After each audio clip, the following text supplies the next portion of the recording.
है।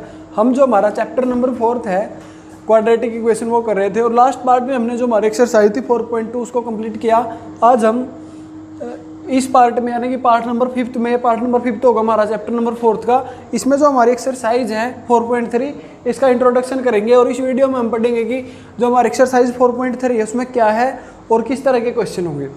तो चलिए ज़्यादा देर ना करते हुए हम इसको स्टार्ट करते हैं। तो जैसा कि मैंने पिछले पार्ट में भी बोला था कि जो हमारी 4.3 एक्सरसाइज है इसमें हम जो क्वाड्रेटिक इक्वेशन होती है उसके 3 मेथड होते थे हमारे मेथड ऑफ सॉल्यूशन। तो सॉल्यूशन के मेथड कौन से होते थे हमारे? सबसे पहला मेथड था हमारा फैक्टराइजेशन मेथड। जो हमारा फैक्टराइजेशन मेथड था उसको हमने जो हमारी 4.2 एक्सरसाइज थी उसमें डिस्कस किया था। और जो रिमेनिंग 2 मेथड हैं ठीक है हमारा कंप्लीटिंग स्क्वायर मेथड।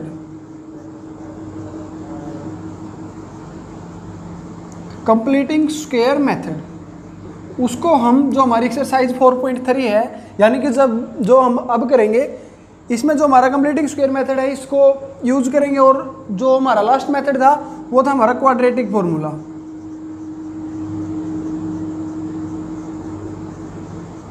ये तीनों के तीनों मेथड होते हैं हमारे क्वाड्रेटिक इक्वेशन उसको सॉल्व करने के लिए और फैक्टराइजेशन मेथड को हम कर चुके हैं। तो इस वीडियो में हम जो हमारा कंप्लीटिंग स्क्वायर मेथड है, नाम से ही पता चल रहा है कंप्लीटिंग मतलब पूर्ण बनाना। स्क्वायर क्या होता है हमारा? वर्ग। और मेथड क्या होता है हमारा? विधि। हिंदी में इसको बोला जाता है पूर्ण वर्ग विधि। अलग इसके नाम से इसकी डेफिनेशन आ रही है पूर्ण वर्ग यानी कि कंप्लीटिंग स्क्वायर। एक ऐसा नंबर हमने बनाना है जो क्या है कि कंप्लीटिंग स्क्वायर हो। कैसे होगा वो हम डिस्कस करेंगे और उसके बाद हम जो हमारा क्वाड्रेटिक फॉर्मूला है उसको डिस्कस करेंगे। तो चलिए सबसे पहले जो हमारा मेथड है second method completing square method उसको डिस्कस करते हैं और देखते हैं कि ये क्या है हमारा, इसको कैसे सोल्व करेंगे क्वेश्चन को। तो let's discuss completing square method.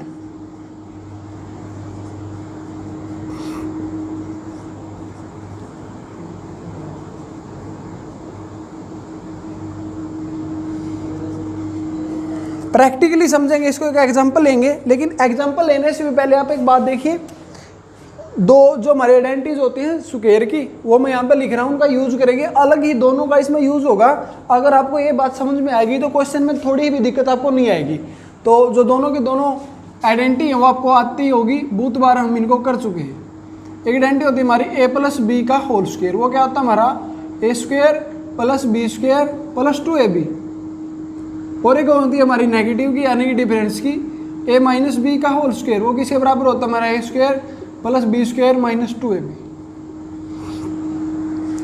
तो मान लिया मैं यहाँ पर 2 रकम लिखता हूँ, 4x square plus 6y square और 6 नहीं 9 लिख लेते हैं हम यहाँ पे और 12xy। तो अगर मैंने ये इक्वेशन यहाँ पे लिखी है, आपसे पूछूं मैं किसका स्क्वायर है, तो आप यहाँ से अंदाज़ा लगाइए। अगर तीनों के तीनों साइन प्लस के हैं तो इसका मतलब क्या है? ये ए प्लस बी का होल स्क्वायर वाली आइडेंटिटी है। और अगर नेगेटिव हो, ये साइन हमारा नेगेटिव हो, तो ये में क्या इंडिकेट करेगा कि आइडेंटिटी किसकी है? ए माइनस बी का होल स्क्वायर की। तो जो हमारा 2 नंबर यहाँ पे परफेक्ट स्क्वायर होंगे हमारे 4x और 9y। अलग से ही दिखाई दे रहा है कि ये भी परफेक्ट है और ये भी परफेक्ट है। क्या परफेक्ट नहीं है? ये नहीं है। अगर ये बात अभी समझ में नहीं आ रही तो कोई ज़्यादा दिक्कत वाली बात नहीं होगी। अगर समझ में आ रही है तो वो आपके लिए एक प्लस पॉइंट होगा। तो अगर यहाँ पे प्लस है तो प्लस वाली आइडेंटिटी है, अगर यहाँ पे माइनस है तो माइनस वाली आइडेंटिटी है। इस चीज़ का सिर्फ क्या देखना है? साइन। इस चीज़ का क्या देखना है? साइन। तो अगर मैं पूछूँ जो ये वैल्यू मैंने लिखी है तो ये किस चीज़ का स्क्वायर है, तो आप कैसे लिखोगे? 4 किसका स्क्वायर है? 2 का। x किसका स्क्वायर है? x का। सिमिलरली जो 9 है वो किसका स्क्वायर है? 3 का। और y किसका स्क्वायर है? y का। तो ये वाली आइडेंटिटी है। प्लस वाली क्यों है? क्योंकि यहाँ पे क्या है हमारा? साइन ऑफ प्लस, प्लस का साइन है। अगर ये नेगेटिव होता तो ये आइडेंटिटी हमारी नेगेटिव ही होती। ये बात है। अगर ये समझ में आएगी तो क्वेश्चन में आपको ये मान लो कि 90% क्वेश्चन आपको समझ में आ गया। उसके बाद तो कुछ स्टेप ही करने। अगर ये नहीं आई तो जब हम क्वेश्चन करेंगे तब आपको ये जरूर समझ में आएगी। तो अब हम इसको एक प्रोसेस बनाकर करेंगे जो हमारा कंप्लीटिंग स्क्वायर मेथड है। और वो प्रोसेस अगर एक क्वेश्चन में आपको समझ में आ गई तो ये मैं वादा करता हूँ आप ये कभी भी क्वेश्चन है जो कंप्लीटिंग स्क्वायर मेथड कभी भी नहीं भूलेंगे।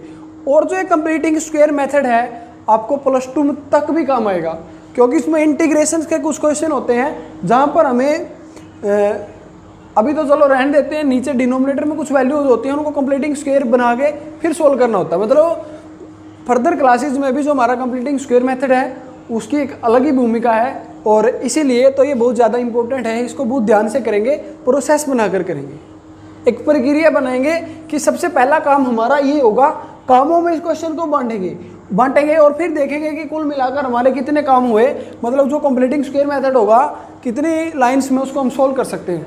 कई टीचर्स इसको करा देते हैं तो थोड़ी ज़्यादा पजलिंग होता है, हम इसको प्रैक्टिकली करेंगे तो आप पजल नहीं होगी। अगर मैं बोलूँगा a का स्क्वायर करना है नीचे 2b करना है तो ऐसा कुछ पजलिंग होगा, तो आप डरिए मत। इसको बिल्कुल इजी वे में करते हैं कि एग्जांपल लेते हैं फिर उसको प्रोसेस बनाएंगे और आप समझ जाएंगे कि हाँ how to solve completing square method से क्वेश्चन को कैसे करेंगे। तो चलिए जो हमारा एग्जांपल है वो देखते हैं हम, x² - 3x। ये सिर्फ एग्जांपल है, x² - 3x - 10 = 0। अगर ये रकम हमें क्वेश्चन में गिवन है और हमें इसको सॉल्व करना है कंप्लीटिंग स्क्वायर मेथड का यूज करके, तो कैसे होगा, मैंने क्या कहा इसको प्रोसेस बनाना है। तो चलिए प्रोसेस हम यहाँ पे लिखते हैं। जो हमारा पहला काम होगा वो क्या होगा वो देखिए आप। चलिए हम यहाँ पे 2 ले लेते हैं। क्या लेते हैं 2। तो पहला काम क्या होगा हमारा, जो भी क्या होगा, जो भी x² का कोफिशिएंट होगा, जो भी x² का कोफिशिएंट होगा उससे इक्वेशन को डिवाइड कर दीजिए। डिवाइड किससे, divide the given equation bye coefficient of x²। इस बात का मतलब समझिए आप, पहला काम क्या करना है कि डिवाइड द गिवन इक्वेशन, जो भी गिवन आपको इक्वेशन आपको गिवन है उसमें जो कोफिशिएंट x² का उससे आप डिवाइड कर दीजिए। अगर कोफिशिएंट 1 है तो नहीं करना, अगर है तो डिवाइड कर दीजिए। यहाँ पे हमारा x² का कोफिशिएंट क्या है 2, तो 2 से डिवाइड कर दीजिएगा इक्वेशन को, तो पहला काम हमारा कंप्लीट हो जाएगा। तो आप क्या लिखोगे, dividing both side by 2, dividing both side by 2। दोनों साइड किससे डिवाइड करना है, 2 से।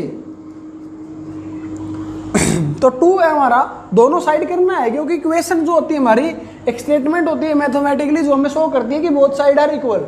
तो अगर इक्वल रखना है तो हम एक साइड ना ही डिवाइड कर सकते, ना ही मल्टीप्लाई कर सकते।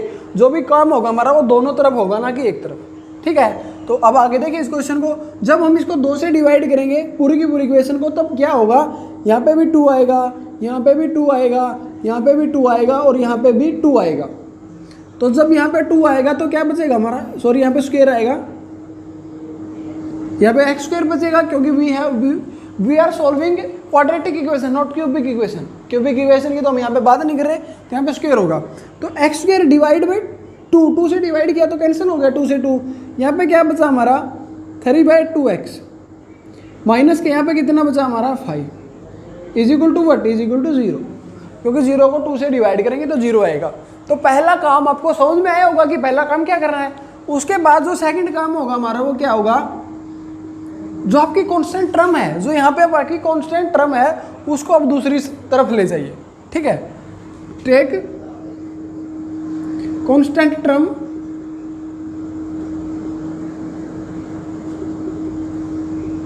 To other side. जो आपकी कांस्टेंट टर्म है उसको आप दूसरी तरफ ले जाइए। तो कांस्टेंट टर्म यहाँ पे क्या है हमारे पास 5, तो क्या आएगा हमारा x² - 3/2 इज इक्वल टू 5। जो भी है आपका वो, अगर ये नेगेटिव है इस साइड पॉजिटिव होगा, अगर पॉजिटिव है तो क्या हो जाएगा, नेगेटिव हो जाएगा। ठीक है, तो पहला काम divide the given equation by the coefficient of x² and after that we have to take the constant term to the other side. मतलब जो भी हमारी कांस्टेंट टर्म होगी उसको हम दूसरी तरफ लेके जाएंगे। ठीक है, तो जो हमारा थर्ड काम क्या होगा वो आप देखिए। अगर ये समझ में आ गया तो मैंने बोला था अगर ये समझ में आएगा तो 90% क्वेश्चन हो गया। अगर अब ये हमारी जो थर्ड बात है ये समझ में आ गई तो आप ये समझो आपका क्वेश्चन है जो 100% हो गया। उसके बाद सिर्फ कैलकुलेशन बचेगी। अगर कैलकुलेशन में आपको दिक्कत है तो आपका 100% नहीं होगा। अगर कभी भी आपको मैथमेटिकली क्वेश्चन में कैलकुलेशन में दिक्कत नहीं आती तो आप ये समझो आपको क्वेश्चन 100% यहाँ पे हो जाएगा। ठीक है, तो अब क्या करना है, जो थर्ड स्टेप होगा हमारा सबसे इंपॉर्टेंट स्टेप, और इसको बहुत ज़्यादा ध्यान से सुनना आपको। तो क्या करना है यहाँ पे, जब आप कॉन्स्टेंट टर्म को इस साइड लेके जाओगे, ठीक है, तो यहाँ पे बचेगा कुछ, तो आपको दोनों तरफ ऐड करना है और आप लिखेंगे एडिंग बोथ साइड। मैं इस इक्वेशन में कर रहा हूँ लेकिन आपको लिखना पड़ेगा कि क्या ऐड कर रहे हैं, व्हाट वी आर डूइंग, क्या कर रहे हैं, वो मैथ में तो लिखना पड़ेगा। तो क्या होगा, ये जो ऊपर वाली रकम है उसका स्क्वायर, और यहाँ पे x होता हमारा, वो मैंने लिखा नहीं, जो ऊपर वाली रकम है उसका स्क्वायर 3 है, तो 3 का स्क्वायर क्या होगा 9। दोबारा से सुनिए आप, जो ऊपर वाली रकम है उसका स्क्वायर 3 है, तो 3 का स्क्वायर क्या होगा 9, और जो नीचे है ऊपर वाले का स्क्वायर और जो नीचे है उसका डबल का स्क्वायर, इसका डबल क्या होगा 2 × 2 4 होगा, 4 का स्क्वायर क्या होगा 16। तो दोनों तरफ क्या ऐड करेंगे हम 9/16। क्यों, क्योंकि हम एक तरफ ऐड नहीं कर सकते, इक्वेशन को इक्वल रखना पड़ेगा, तो दोनों तरफ ऐड करना पड़ेगा। और ऐड क्या करना है, जो आपका नोमिनेटर होगा उसका स्क्वायर और जो डिनोमिनेटर होगा उसका डबल का स्क्वायर। तो ऐड बोथ साइड, क्या ऐड करना है आपको, नोमिनेटर का स्क्वायर, ये चीज आपको ऐड करनी है। नोमिनेटर का स्क्वायर जो डिनोमिनेटर में उसके डबल का स्क्वायर, दोनों तरफ आपको क्या करना है, ऐड करना है। तो ये हमारे स्टेप हो गए 3। इसके बाद कुछ नहीं करना है, इसके बाद आपकी जो इक्वेशन होगी वो एक कंप्लीट स्क्वायर होगी। क्या होगी, कंप्लीट स्क्वायर होगी। और वो किसका होगा वो अभी देखते हैं, वो प्लस होगी या माइनस। अब यहाँ पे देखिए 3 कंप्लीट स्क्वायर हमारा नहीं है, परफेक्ट स्क्वायर नंबर नहीं है, तो ये कंप्लीट स्क्वायर है और ये भी परफेक्ट स्क्वायर नंबर है। और अगर ये माइनस है तो ये क्या इंडिकेट करेगा, ये a - b वाली आइडेंटिटी है। तो माइनस का साइन आप पहले ही लगा लीजिए। और कंप्लीट स्क्वायर अब ये बन चुकी है। किसका स्क्वायर है, x किसका स्क्वायर होता है हमारा, x का होता है, x का स्क्वायर किसका स्क्वायर होगा, x का होगा। उसके बाद जो हमारी मिड टर्म होगी, प्रत्येक क्वेश्चन में मिड में ही आएगी, उसका सिर्फ साइन देखना है। यहाँ पे माइनस है तो आप माइनस लगा दीजिए। अब ये किसका स्क्वायर ऐड किया हमने, 3 का, और ये किसका स्क्वायर ऐड किया है 4 का। तो अगर आप इस आइडेंटिटी को खोलेंगे अब दोबारा यही चीज़ पाएंगे। अगर दोबारा ये नहीं आती तो आपकी कैलकुलेशन है जो आपने यहाँ पे लिखी है वो गलत है। दोबारा से देखिए आप यहाँ पे क्या किया है, जो बीच में आपकी टर्म होगी उसका सिर्फ आपको साइन देखना है, जैसा हमने यहाँ पे किया था। सिर्फ और सिर्फ किसका फर्क होगा, प्लस और माइनस का। अगर यहाँ पे माइनस है तो a - b वाली आइडेंटिटी यूज होगी। ठीक है, तो पहले वाली रकम आप देखिए कि इसका स्क्वायर है वो ऑलवेज आपको x का ही मिलेगी। तो यहाँ पर आप आंख बंद करके x लिख दीजिएगा। उसके बाद ये आपने जो ऐड किया वो देखिए कि जो n है, जो हमारा न्यूमरेटर था उसका स्क्वायर था, किसका स्क्वायर ऐड किया, ये 3 का, तो 3। और ये देखिए किसका डबल का स्क्वायर है, किसका स्क्वायर है 4 का, तो 4 आएगा। तो ये आपकी परफेक्ट स्क्वायर, इसीलिए इसका नाम है कंप्लीटिंग स्क्वायर मेथड। क्योंकि यहाँ पे जो प्रोसेस में हमने ऐड किया वो क्यों किया, वो इसको कंप्लीटिंग स्क्वायर बनाने के लिए किया। और सिर्फ इसी कारण इसका नाम क्या हमारा कंप्लीटिंग स्क्वायर मेथड। की कंप्लीटिंग होता नहीं, हमें करना होता है। तो ये हो गया। और इसके बाद आप यहाँ पे ऐड कीजिएगा कि यहाँ पे क्या आएगा, इसको ऐड करोगे तो 89/16 आएगा ऐड करने के बाद। उसके बाद जब हम इस स्क्वायर को उस साइड लेके जाएंगे क्या होगा, हमारा स्क्वायर रूट बन जाएगा। इस स्क्वायर को जब उस साइड लेके जाएंगे तो यहीं पे लिख लेते हैं, आ जाएगा ये आराम से, यहाँ पे थ्रेड के साथ लिख लेते हैं। तो यहाँ पे क्या हमारा x - 3/4 का होल स्क्वायर, x - 3/4 का होल स्क्वायर। और स्क्वायर हम यहाँ पे नहीं लिखेंगे क्योंकि स्क्वायर को उस साइड लेके जाएंगे। और ये क्या होगा, हमारा रूट होगा, किसका रूट, 89/16 का। ठीक है, तो 89 तो एक परफेक्ट स्क्वायर है ही नहीं, तो इसको एज इट इज रखेंगे। और जो ये 4 है नीचे 4 होगा क्योंकि जो 16 है वो 4 का होता है। और प्लस माइनस का साइन जरूर लगाइएगा क्योंकि हमें पता ही नहीं जो 16 है वो 4 का स्क्वायर था या माइनस के 4 का, तो दोनों लेके चलने पड़ेंगे। और अब क्या करेंगे, अब एक बार प्लस लीजिए और एक बार minus. x minus 3/4 is equal to √89/4। और अब ये प्लस का ले लिया इस साइड, उस साइड क्या लेंगे हम? नेगेटिव। क्यों? क्योंकि हमें पता ही नहीं था ये प्लस का है या माइनस का। वैसे भी जो हमारी क्वाड्रेटिक इक्वेशन होती है उसमें 2 जीरोज होते हैं हमारे, तो 2 जीरो तो प्लस और माइनस का लेके ही आएंगे। तो यहाँ पे क्या होगा हमारा x minus 3/4 is equal to, यहाँ पे पॉजिटिव लिया तो यहाँ पे क्या लेंगे हम? नेगेटिव लेंगे, माइनस के √89/4। तो यहाँ पे क्या होगा हमारा? ये 4 उस साइड माइनस में चला जाएगा, तो x is equal to √89 minus के 3/4 ये आएगा हमारा आंसर। और इस साइड क्या आएगा?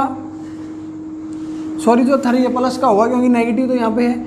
यहाँ से क्या वैल्यू आएगी जो हमारी इक्वेशन है वो आप निकालेंगे, x is equal to 3 minus √89/4। तो कुछ इस तरह से होगा हमारा कंप्लीटिंग स्क्वायर मेथड। और आप ये देखिए कि इसका यूज क्यों हुआ, कैसे अस्तित्व में आया ये हमारा कंप्लीटिंग स्क्वायर मेथड। क्यों? क्योंकि अगर ये इक्वेशन मैं आपको दूं तो आप सोचिए क्या आप इसके फैक्टर बना दोगे? नहीं बनेंगे इसके फैक्टर, क्योंकि जब हमारा आंसर ही रूट में आ रहा है तो हम फैक्टर कैसे बना देंगे? हमें पता ही नहीं चलेगा कि क्या ऐसे इक्वेशन होगी हमारी कि सम 20 हो, सॉरी मल्टीप्लाई 20 और सम की तरह -3। तो ट्राई कीजिएगा, अगर निकले तो कमेंट बॉक्स में हमारे साथ शेयर कीजिएगा। तो ये था हमारा कंप्लीटिंग स्क्वायर मेथड। अब हम देखते हैं जो हमारा थर्ड मेथड है, क्वाड्रेटिक फॉर्मूला। तो अब जो हमारा लास्ट मेथड है क्वाड्रेटिक इक्वेशन सोल्व करने का, वो हमारा क्वाड्रेटिक फॉर्मूला, उसको यूज करते हैं या उसको सीखते हैं कि कैसे सोल्व करने हैं क्वाड्रेटिक इक्वेशन जो भी हो, क्वाड्रेटिक फॉर्मूला का यूज करके। और सबसे इजी मेथड हमारा यही होगा, क्योंकि इसमें फॉर्मूला है, आपको वो याद करने में 1 या 2 मिनट लगेंगे। अगर फॉर्मूला याद हो गया तो उसके बाद ये कुछ है ही नहीं। तो चलिए जो फॉर्मूला है वो देखते हैं हम क्या है। x is equal to minus के b प्लस माइनस के b square minus 4ac divide by 2a। तो ये हमारा क्वाड्रेटिक फॉर्मूला है। अगर आपको ये देखना है कि ये कैसे बना है तो यूट्यूब पर आपको एक सॉन्ग मिलेगा क्वाड्रेटिक फॉर्मूला के नाम से। तो आप जब वो सर्च करेंगे क्वाड्रेटिक फॉर्मूला तो सबसे ऊपरी वो आएगा, और उस सॉन्ग में बिल्कुल अलग से बारीकी से डिस्कस किया है कि ये कैसे बना है। तो अगर आपके पास टाइम हो तो ज़रूर देखिएगा, अगर नहीं है तो रहने दीजिएगा। तो क्या हमारा माइनस के b प्लस माइनस के b square minus 4ac divide by 2a। तो अब अगर ये फॉर्मूला समझना है तो सबसे पहले तो आपको जो हम बहुत बार डिस्कस कर चुके हैं वो क्या हमारी standard form of a quadratic equation.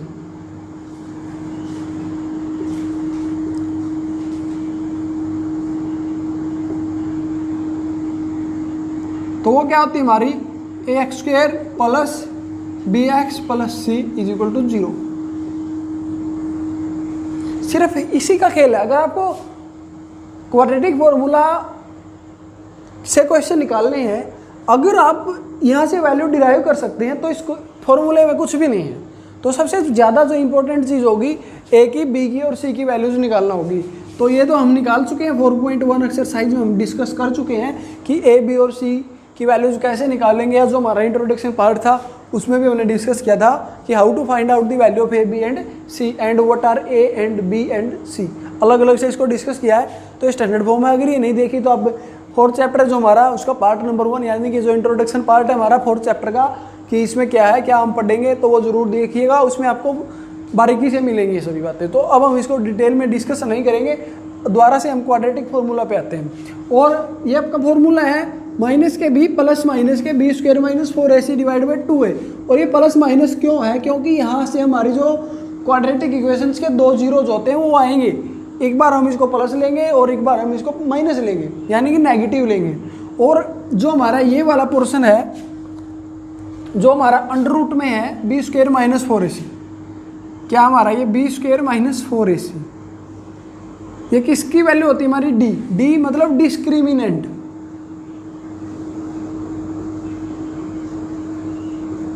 Discriminant बोलते हैं हम इस वैल्यू को b स्क्वायर माइनस 4ac की वैल्यू को। और ये हमें क्या बताती है, इसका क्वाड्रेटिक इक्वेशंस होती हैं जो उसमें बहुत ज़्यादा इंपॉर्टेंट रोल होता है। वो रोल देखिए आप क्या होता है ये हमें देखते ही पता चल जाता है बी स्क्वायर माइनस 4ac की वैल्यू निकालने के बाद कि जो हमारी क्वाड्रेटिक इक्वेशन है उसके जीरोज कितने हैं, कैसे जीरोज होंगे। तो कैसे होंगे, देखिए आप 3 केस होंगे हमारे पास। क्या किसकी वैल्यू मिलेगी हमें यहाँ से, डिस्क्रिमिनेंट। क्या बोलेंगे, बी स्क्वायर माइनस 4ac से जो वैल्यू आएगी डिस्क्रिमिनेंट, ठीक है, डिस्क्रिमिनेंट। तो अगर डी हमारा 3 केस हो सकते हैं, डी के कितने केस हो सकते हैं, 3। डी क्या हो सकता है हमारा, हो सके 0 के इक्वल आ जाए, या ग्रेटर देन 0 या स्मॉलर देन 0 हो। तो ये 3 केस हो सकते हैं। अगर हमारा d इज इक्वल टू 0 है, if d is equal to 0 that means discriminant of the quadratic equation which we have given, जो हमें गिवन है वो क्या होगी हमारी, वो अगर उसका बी स्क्वायर माइनस 4ac 0 आता है तो तब क्या होगा, तब जो हमारी क्वाड्रेटिक इक्वेशन है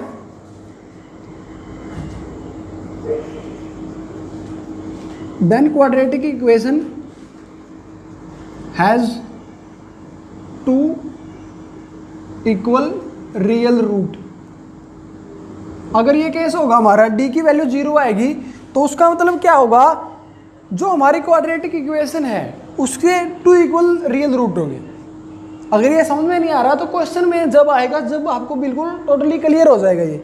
if d is equal to 0 then quadratic equation has 2 equal real root. अगर d की वैल्यू 0 से बड़ी आएगी, यानी कि d की वैल्यू क्या आएगी, पॉजिटिव आएगी, then quadratic equation has different real root. 2 होंगे, अगर d 0 है तो दोनों के दोनों इक्वल होंगे, मेरा कहने का मतलब एक ही होगा। और अगर d की वैल्यू 0 से बड़ी है यानी कि पॉजिटिव है तो डिफरेंट हो गए, मतलब एक 5 आया तो दूसरा नेगेटिव भी हो सकता है, पॉजिटिव भी हो सकता है, या दूसरा 3/2 भी हो सकता है, या रूट में भी हो सकता है लेकिन होगा रियल, नॉट कॉम्प्लेक्स। अगर d की वैल्यू नेगेटिव है तब उसके जो रूट है वो कॉम्प्लेक्स रूट होंगे, यानी कि मैथमेटिक्स में हमारे क्या लिखा है कि उसका नो सॉल्यूशन होगा। ऐसी बात नहीं होती, सॉल्यूशन सभी क्वाड्रेटिक इक्वेशन का होता है, लेकिन वहाँ पे रियल रूट नहीं होते, कॉम्प्लेक्स रूट होते हैं। तो अभी तक 10th क्लास में है तो यही काफ़ी हमारे लिए। The quadratic equation does not have any real root, मतलब रूट होंगे लेकिन वो रियल नहीं होंगे, वो कॉम्प्लेक्स होंगे। तो ये हमारा एक क्वाड्रेटिक फॉर्मूला है माइनस के बी प्लस माइनस के बी स्क्वायर माइनस 4ac, इसका सम करते हैं एक, तो आपको ये और भी ज़्यादा क्लियर होगा। तो सम देखिए हम क्या लेते हैं, जो हमारी 4.2 एक्सरसाइज थी उसका फर्स्ट पार्ट का सेकंड सम ले लेते हैं हम। 2x² plus x 2x² plus x minus 6 is equal to 0। ये हम कर भी चुके हैं और अब दोबारा करते हैं। तो यहाँ से a की वैल्यू क्या है, 2। a की वैल्यू 2 ही होगी क्योंकि a क्या होता है हमारा x² कोफिशिएंट, और b क्या होता है हमारा, इसको हम ऐसे लिख लेते हैं ax² plus bx plus c is equal to 0। जो ये हमारी वो स्टैंडर्ड फॉर्म होती है, यहाँ से हम वैल्यू डिराइव करते हैं, निकालते हैं। तो b की वैल्यू क्या होगी, b की जगह पे क्या हमारा 1 और c की जगह पे क्या हमारा माइनस के 6।